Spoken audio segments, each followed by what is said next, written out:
Hai, Assalamualaikum, saya Zul dari Kuponik Malaysia. Ok, ini adalah video pertama untuk siri video solar power system. Dan video ni memang beginner friendly, jadi sesuai bagi yang langsung tak ada pengalaman dengan solar power, dan juga bagi mereka yang nak ulang kaji balik macam mana solar power system ni berfungsi. Ok, tujuan video ni adalah sebagai pendedahan ataupun pengenalan. Sebab dalam next project untuk DIY ni, saya akan tunjukkan macam mana cara untuk kita buat portable solar power bank.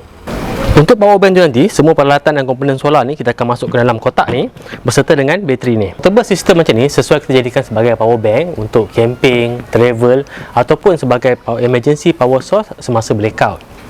Untuk output kita akan ada USB port, DC cigarette lighter jack, dan kita akan ada satu voltmeter untuk kita check voltage bateri dalam kotak ni nanti. Ok, ini adalah contoh solar power system 12 volt yang lengkap, dan cuma yang tak ada di sini adalah inverter. Inverter ni adalah satu alat yang kita gunakan untuk menukarkan 12 volt DC daripada bateri ni kepada 230 volt AC. Ok, sama dengan current yang kita gunakan dalam rumah kita. Ok, untuk sistem ni saya tak masukkan sekali inverter sebab design power bank ni adalah untuk lampu dan juga peralatan 12 volt DC, dan selain daripada itu kita juga akan ada USB socket untuk kita charge handphone ataupun gadget yang menggunakan USB. Tapi kalau dalam keadaan emergency, kita boleh juga sambungkan kepada inverter yang macam ni untuk dapatkan 230 volt AC untuk kita onkan kipas ataupun untuk kita charge laptop atau sebagainya. Nanti saya akan tunjukkan macam mana cara untuk kita sambungkan inverter dan dengan menggunakan cigarette lighter jack. Ok, sekarang kita tengok kita punya sistem solar ni, apa yang komponen yang kita ada kat sini. Yang pertama kita ada solar charge controller, battery breaker, bateri, dan juga output socket. Dan untuk output socket ni saya pasangkan dengan fuse block. Fuse yang saya guna adalah blade fuse yang sama yang ada dalam kereta kita. Ok, untuk demo ni saya sambungkan dengan solar panel yang sedia ada. Solar panel memang dah lama. Kalau tak silap saya beli solar panel ni pada tahun 2009, dan masa tu harga solar panel memang sangat-sangat mahal. Kalau tak silap saya itu dia satu panel ni 3 watt, 3 watt, 3 watt, 3 watt, dan total cost dalam 300 lebih. Okay, kalau kita nak compare dengan harga solar panel sekarang ni dengan harga yang sama ni, kita boleh dapat solar panel 100 watt monocrystalline. Power output daripada solar panel tadi adalah 9 watt dan voltage adalah 18 volt. Okey. Jadi kalau kita nak charge bateri ni, kita tak boleh sambungkan terus solar panel kepada bateri.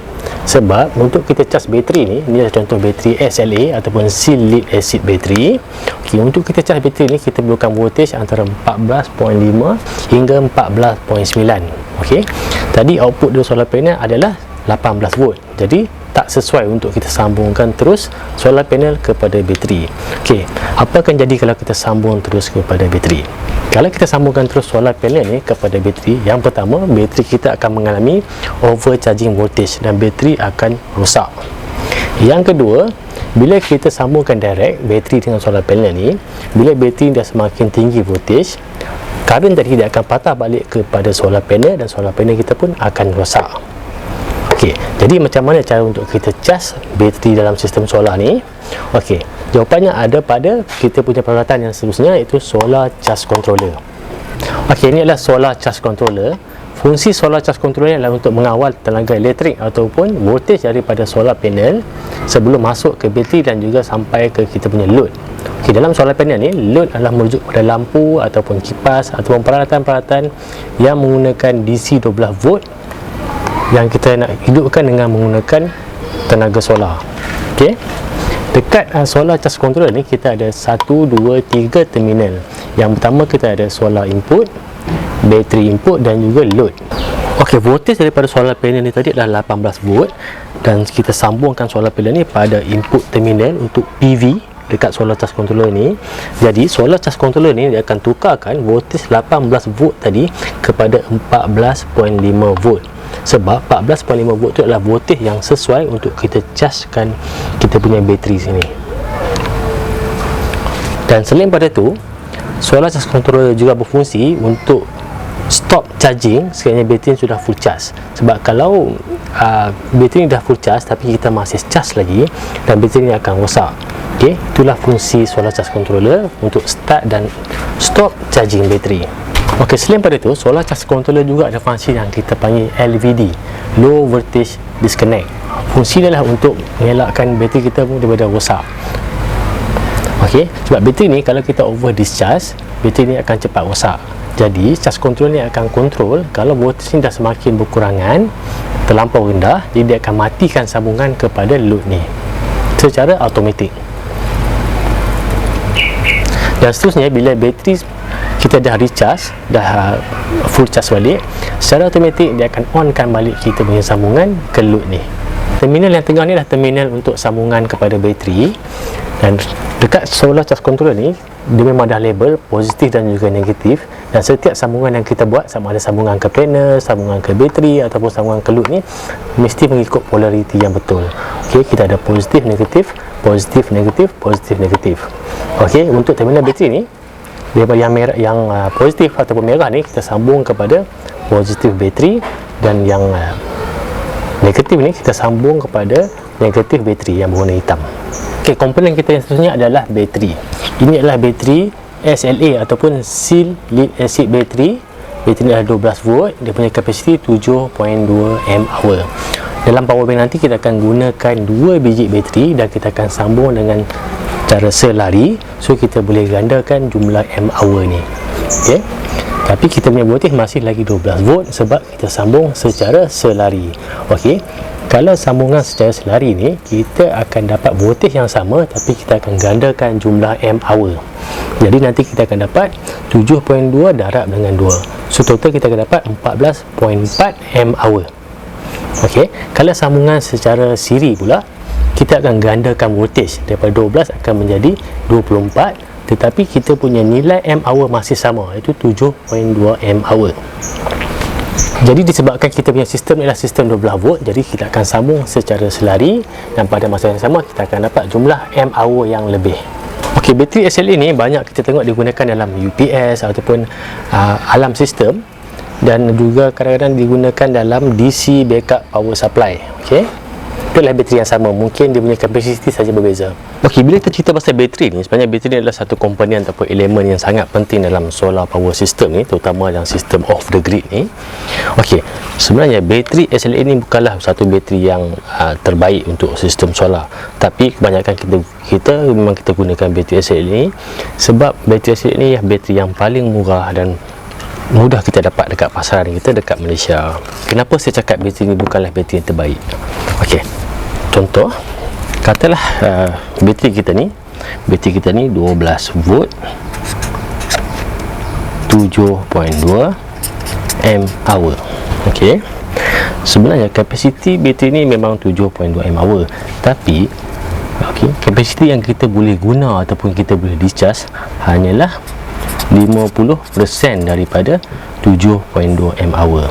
Dalam arti kata yang lain, okey, jumlah yang kita boleh guna sebenarnya cuma 3.6 mAh. Okey, 7.2 bagi dengan 2 sebab 50%, jadi kita akan dapat 3.6 mAh saja. Itulah kelemahan ataupun limitation pada SLA bateri. Okey, untuk satu bateri tadi yang kita boleh guna adalah 3.6 mAh. Bila kita gunakan dua bateri secara paralel, so kita akan dapat 7.2 mAh. Okey, dengan 7.2 mAh ni, berapa lama kita boleh gunakan power bank ni?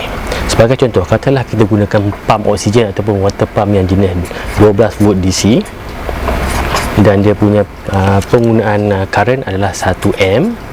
Jadi dengan power bank ni kita boleh hidupkan pump ni selama 7 jam. Okey, ini adalah basic pengiraan tentang berapa lama kita boleh gunakan power bank ni. Dengan tadi pump 12 volt DC, current dia 1 A, jadi kita boleh gunakan selama 7 jam. Okey, tadi bateri SLA ni bukanlah bateri yang terbaik. Jadi apakah bateri yang terbaik untuk sistem solar yang ada sekarang ni? Okey, untuk sistem solar sekarang ni, bateri yang terbaik adalah lithium phosphate. Okey, lithium phosphate. Okey, cuma harga bateri lithium memang agak mahal. Sebagai contoh, kalau untuk 100 mAh, okey, harga dia dalam RM2,500. Okey, tapi kalau untuk 1 mAh bateri lithium ni kita boleh discharge 100%, dan bateri lithium ni boleh tahan antara 10 hingga 15 tahun. Jadi untuk tempoh masa yang panjang, tempoh masa yang lama memang berbaloi. Okey, untuk bateri lithium tu insya-Allah satu hari nanti kalau ada rezeki lebih saya akan cuba dapatkan bateri lithium tu. Jadi jangan lupa subscribe YouTube channel Komponen Malaysia, dan kalau dah ada bateri tu nanti saya akan buat satu video khas macam mana cara untuk kita set up sistem solar dengan menggunakan bateri lithium. Okey, dan kalau ada seller-seller yang dah bawa masuk bateri lithium tu ke Malaysia, kalau nak saya test dan review bateri tu boleh contact saya. Komponen yang seterusnya kita ada battery breaker. Okey, battery breaker ni adalah komponen keselamatan dan wajib kita pasang dalam sistem solar power dan ataupun apa-apa sistem yang menggunakan bateri macam ni, sama ada bateri SLA ataupun lithium. Okey, fungsi breaker ni contoh macam ni, kalau kata berlaku litar pintas yang mana contohnya kalau wire positif ni bersentuh dengan wire negatif, dia akan berlaku litar pintas. Jadi breaker ni dia akan putuskan supply daripada bateri secara automatik. Okey, sama juga dengan breaker yang kita ada dalam rumah kita. Untuk breaker ni kita pasang pada kabel positif. Okey, kalau kita tengok sambungan ni daripada positif bateri masuk ke breaker, kemudian keluar balik baru sambung ke charge controller. Bahagian yang terakhir adalah untuk load. Okey, untuk load ni daripada solar charge controller, okey, wire positif ni akan masuk ke fuse block ni. Kat sini kita ada blade fuse yang sama yang kita ada dalam kenderaan, dalam kereta. Kemudian yang keluar ni baru pergi ke kita punya terminal load ataupun soket ni. Dan soket ni kita ada USB dan juga cigarette lighter jack. Okey. Dan untuk yang kabel negatif ni terus ke kita punya panel ni. Okey, untuk projek portable solar power bank ni nanti saya akan tunjukkan cara macam mana kita nak masukkan semua peralatan ni kat dalam kotak ni.